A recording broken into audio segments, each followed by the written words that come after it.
Hello everyone. So here we are again with 5 more handsome questions. Handsome questions. So this here we see there are some simple questions as well. There are some hard questions as well.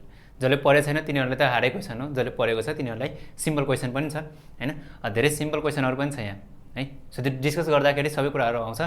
So हामी एकछिन डिटेलमा कुरा गरौँ र आज चाहिँ 5 वटा question learn गरेर जाम। धेरै दिनको लागिसम्म याद होस् त्यसो पारेर जाम, सबै कन्फ्युजन क्लियर गरेर जाम है। सो आज हामी हेर्दै छौं 5 वटा बोटनीको क्वेशन हेर्दै छौं है। बोटनीको क्वेशनमा चाहिँ फर्स्ट क्वेशन छ in which stage of the meiotic cell division crossing over occurs. Meiotic cell डिभिजनमा चाहिँ कुन स्टेजमा चाहिँ क्रसिङ ओभर भइराछ। हामीले म्युटिक सेल डिभिजनमा हेर्यो भने चाहिँ हामीले कुन कुन स्टेजहरु पढ्छौं। पहिला त लेप्टोटिन है, पहिला त यहाँ लेखिदिरा छु म लेप्टोटिन, त्यसपछि जाइगोटिन, त्यसपछि प्याचिटिन, त्यसपछि डिप्लोटिन, त्यसपछि हाम्रो डायाकाइनेसिस। यो चाहिँ हामीले प्रोफेजमा पढ्छौं है, प्रोफेज, त्यसपछि मेटाफेज, त्यसपछि हैन त्योहरु हामीले पढ्छौं डिटेलमा। यो चाहिँ मैले एउटा प्रोफेजको मैले 5 वटा फेज लेखेको छु है। प्रोफेजको पनि 5 वटा डिभिजन टाइप्सहरु लेखेको छु, जुनमा चाहिँ प्रोफेजमा लेप्टोटिन, जाइगोटिन, प्याचिटिन, डिप्लोटिन र डायाकाइनेसिस छ। यहाँ सबै त्यसैबाट छ हैन। डिप्लोटिन एनाफेजहरु छ हैन, त्यो डिफरेन्ट छ। मेटाफेज, एनाफेजहरु त्यो डिफरेन्ट भयो है। प्रोफेजको मात्र म यहाँ कुरा गरिरहेको छु। लेप्टोटिन, जाइगोटिन, प्याचिटिन, डिप्लोटिन र डायाकाइनेसिस। लेप्टोटिनमा हेर्यो भने चाहिँ लेप्टोटिनमा लेख कतै यो चाहिँ एउटा बकेट स्टेज हो है। म केही मात्र रिजल्टहरु मात्र लेखिदिरहेको छु है।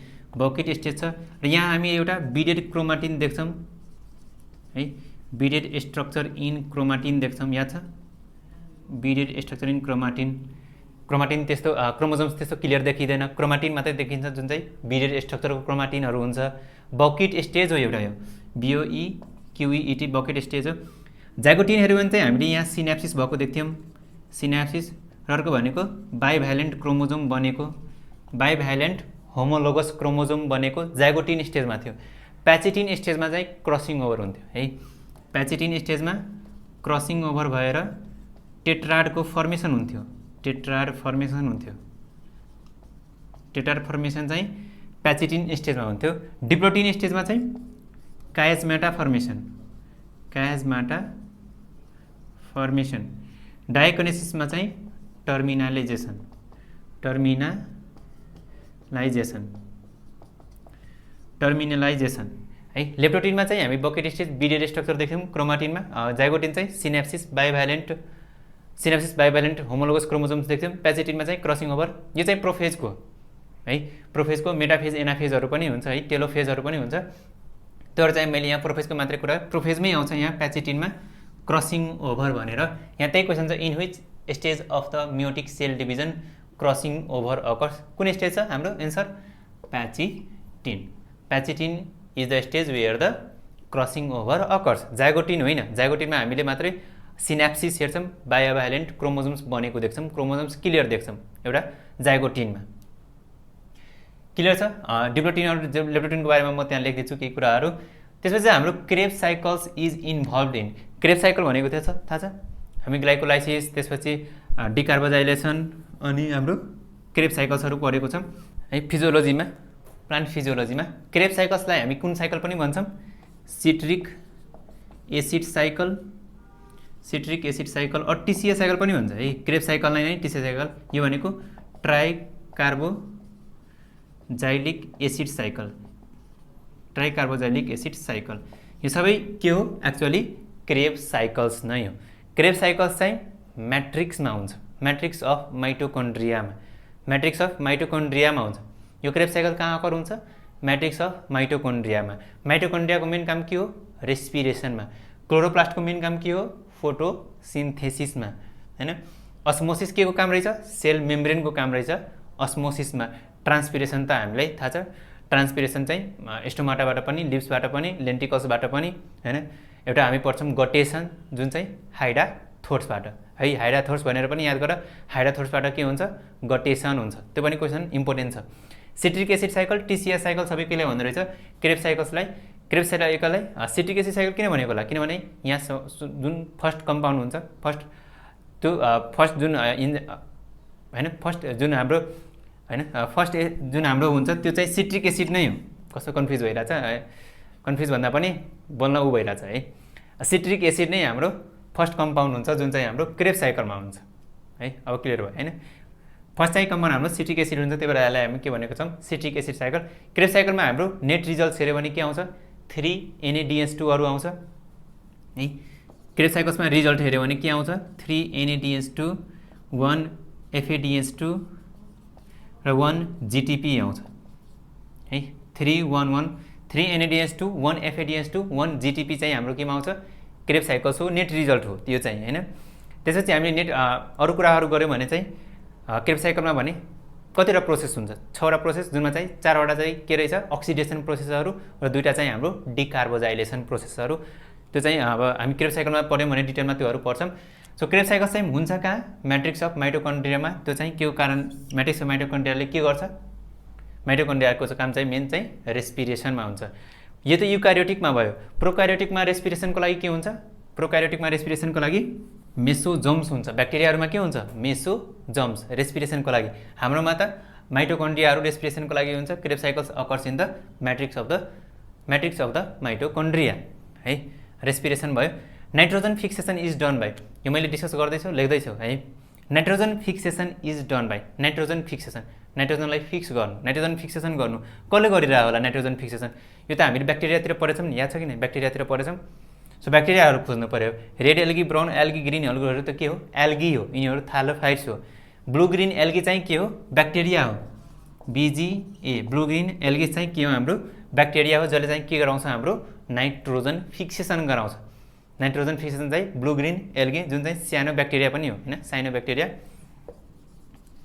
सानो ब्याक्टेरिया यसको कलर ब्लू ग्रीन हुन्छ के को कारणले हुन्छ कुन पिगमेन्टको कारणले फाइकोसायानिनको कारणले है कुनको कारणले हुन्छ यसको कलर फाइकोसायानिनको कारणले यसको कलर ब्लू ग्रीन हुन्छ त्यही भएर यसलाई सानो ब्याक्टेरिया पनि भनिएको र ब्लू ग्रीन एल्गी पनि भनिएको है ब्लू ग्रीन एल्गीमा हामीले नाइट्रोजन फिक्सेसन त ब्लू ग्रीन एल्गी ब्याक्टेरियाहरुले गर्छ नाइट्रोजन फिक्सेसनमा पनि हामीले के सुन्छौं भने नाइट्रिफिकेसन डिनाइट्रिफिकेसनहरु सुन्छौं हैन नाइट्रिफिकेसन डिनाइट्रिफिकेसन भनेको के होला नाइट्रिफिकेसन डिनाइट्रिफिकेसनहरु भनेको के छ त्यो पनि इम्पोर्टेन्ट छ हैन नाइट्रिफिकेसन डिनाइट्रिफिकेसन भनेको हामीले एमोनियाबाट नाइट्राइट्स बनाउने प्रोसेस हो लेख यो एमोनियाबाट नाइट्राइट्स बनाउने प्रोसेस हो पहिला नाइट्राइटमा हुन्छ एमोनियाबाट पहिला नाइट्राइट बन्छ त्यसपछि नाइट्रेट बन्छ है एमोनियाबाट पहिला नाइट्राइट्स बन्छ त्यसपछि मात्रै अनि नाइट्राइट बन्छ है यो भनेको नाइट्रिफिकेसन प्रोसेस हो नाइट्रोसोकोकस ब्याक्टेरियाहरुले गर्छ नाइट्रोसोमोनासहरुले गर्छ यो नाइट्रिफिकेसन है नाइट्रिफिकेसन कसले गर्दै रहेछ नाइट्रोसोमोनास नाइट्रोकोकस ब्याक्टेरियाहरुले गर्दै रहेछ जुन चाहिँ एमोनियाबाट नाइट्रेटमा कन्भर्ट गर्नु हो डिनाइट्रिफिकेसन भनेको फेरि नाइट्रेटबाट एमोनिया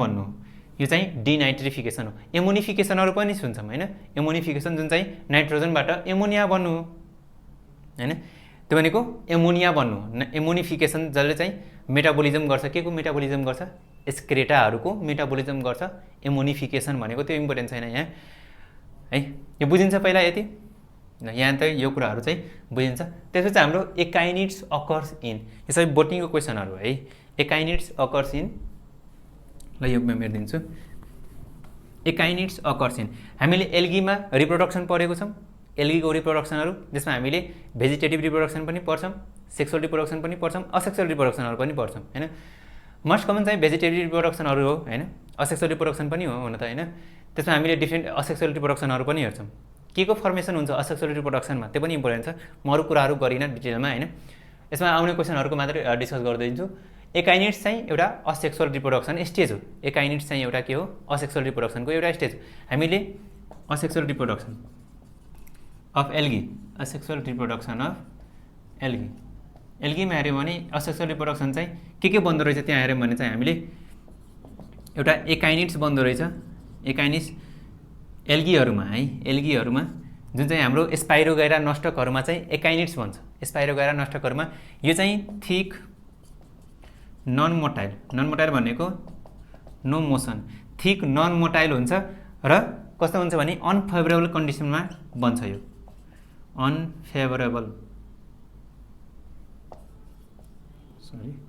अनफेभरेबल कन्डिसनमा बन्छ। यो स्पोर्सको फर्मेसन त हो हैन। एसेक्सुअल रिप्रोडक्सनमा एकाइनिड्स बन्छ जुन चाहिँ थिक नन मोटाइल हुन्छ र अनफेभरेबल कन्डिसनमा बन्छ। कहाँ हुन्छ यो प्रेजेन्स एकाइनिड्स?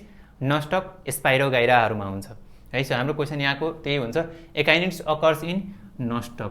यो म्युकरहरुमा हुँदैन है, म्युकरमा हुँदैन, मार्केन्सियामा हुँदैन, टेरिडियमहरुमा पनि हुँदैन। ब्रायोफाइट्सा टेरिडोफाइटाहरुमा चाहिँ एब्सेन्ट है।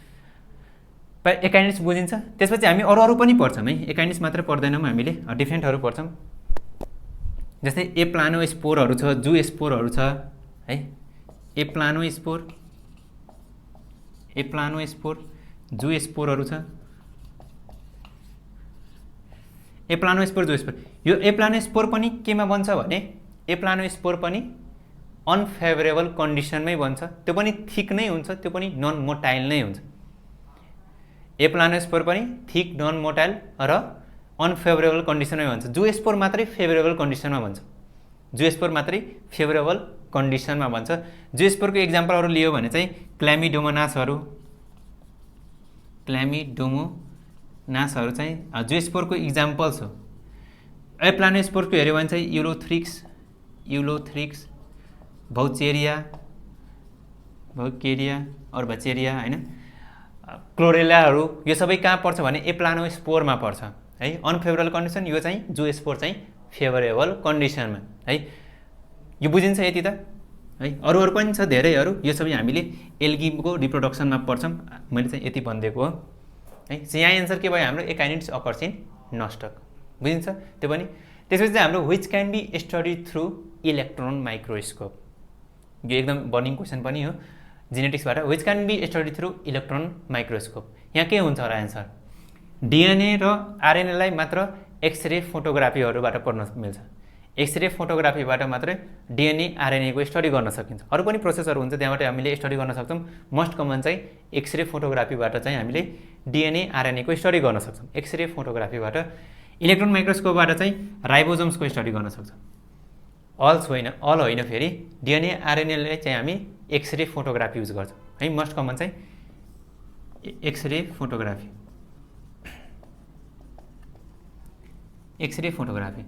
राइबोसोम्सलाई चाहिँ हामीले इलेक्ट्रोन माइक्रोस्कोप गर्छौं स्टडीको लागि, बेस स्टडीको लागि। सो यो क्वेशनहरु बुझिन्छ? इजी क्वेशनहरु छ। गाह्रो छ भने त अब इजी भयो होला है, इजी भयो होला। यहाँबाट मैले डिस्कस पनि गर्दिएको, केही कुराहरु इम्पोर्टेन्ट भन्दिएको पनि छु है। त्यो हाइड्रा थ्रोट्सहरु ट्रान्सपिरेसनको रिमेम्बर गर्ने है, त्यो फिजियोलोजीहरु चाहिँ राम्ररी पढ्नु पर्यो। आजको लागि चाहिँ हामी यति नै गरौँ। Will meet you in next question practices class. Thank you everyone, thank you for your presence, thank you.